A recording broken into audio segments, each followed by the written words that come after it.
Madame la Présidente, Mesdames, Messieurs, d'abord je voudrais féliciter tous les orateurs qui ont parlé, même si certains ont dépassé le temps de parole, ils ont parlé de manière concise, précise, et même si je suis neurochirurgien de formation, je peux avouer que j'ai appris beaucoup de choses ce matin. Alors, ceux qui m'ont connu durant ma vie médicale savent que je n'ai pas manqué d'énergie pour bâtir un service de neurochirurgie à l'hôpital Erasme, le médecin directeur ici présent pourra le confirmer, et que je me suis battu contre beaucoup d'instances politiques pour obtenir ce que je souhaitais en matière d'équipement, ce qui n'a pas toujours été facile.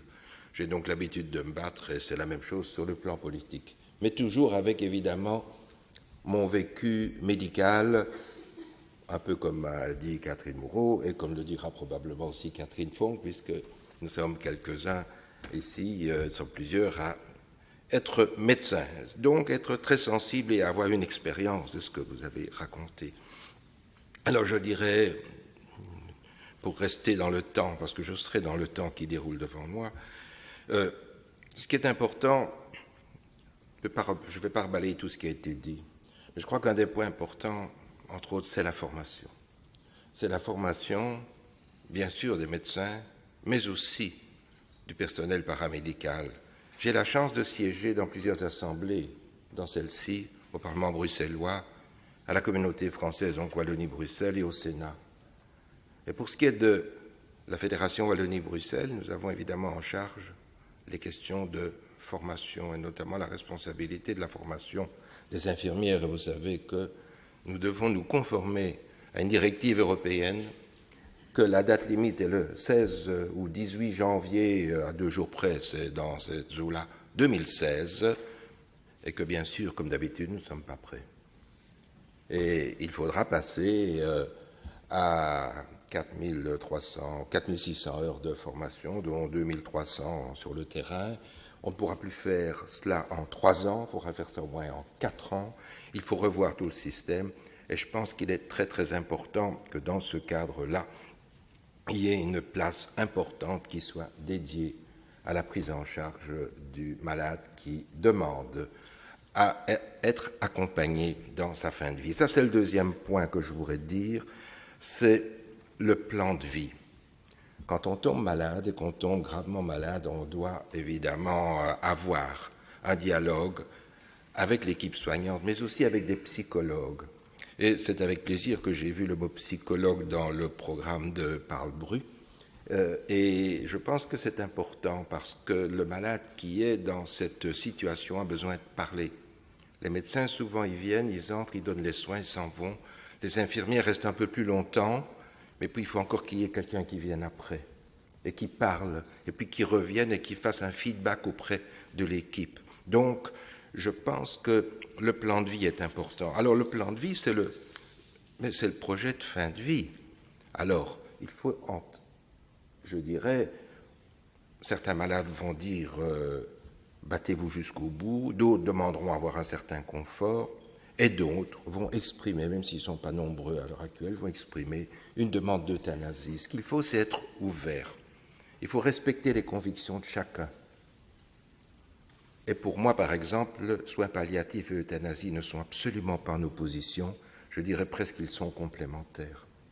Quelqu'un peut demander des soins palliatifs pendant une certaine période et puis peut-être exténué, n'ayant plus envie de poursuivre, demander à ce moment-là de l'aide en vue d'une euthanasie. Donc il faut respecter les convictions de chacun. Nous nous devons d'accompagner tous les malades, de la naissance jusqu'à la mort. C'est la mission du médecin, c'est la mission de tout le personnel soignant, et c'est vraiment ça que nous devons faire. Alors on a évidemment des contraintes budgétaires, tout ça a été dit, tout ça va faire évidemment l'objet de nombreux débats et discussions. Je pense aussi qu'on ne fera rien sans le fédéral, parce que c'est pour ça que je suis heureux que Catherine Fong soit là, elle dira sûrement un mot là-bas, même si elle est dans l'opposition. Si moi je suis dans l'opposition à la région, elle est à l'opposition au fédéral, mais je suis dans la majorité au fédéral, elle est dans la majorité à à la région. Donc finalement, je pense qu'ensemble, on arrivera à articuler pas mal de choses. Et je pense que c'est important parce qu'il ne faut pas dire qu'on doit mettre l'accent sur un niveau de pouvoir. Il faut mettre l'accent sur le tout. Notre santé en Belgique, elle est articulée et une série de pans. Et alors, pour terminer, il est évident qu'à Bruxelles, nous avons une situation particulière avec la population multiculturelle qui nous amène évidemment à avoir une approche différente. Il faut pouvoir avoir aussi du personnel qui parle la langue du patient, qui ne s'exprime pas bien en français ou en néerlandais et qui ne sait peut-être pas non plus bien exprimer ce qu'il souhaiterait ou ce qu'il voudrait. Et enfin, je pense qu'en termes de soins de santé, je termine avec ça, nous devons favoriser au maximum toutes ces prises en charge de fin de vie en dehors de l'hôpital. Il faut pouvoir accompagner le patient et l'idéal, c'est de pouvoir terminer ses jours dans son environnement, chez soi si possible. Et pour ça, il faut évidemment aussi avoir des médecins de famille qui sont préparés, qui ont été à qui on a enseigné la manière de faire. Il faut qu'il y ait évidemment les gardes malades, ça a été dit, il faut qu'il y ait toute une équipe, mais ça devrait pouvoir se faire. Ce serait aussi une manière, je ne peux absolument pas faire des économies en soins de santé, parce que la santé n'a pas de prix et nous devons absolument faire un maximum. Mais il est vrai que si nous augmentons les prises en charge à domicile, nous allons aussi soulager d'une certaine manière le budget des soins de santé, tout en étant extrêmement humain. Voilà, je vous remercie.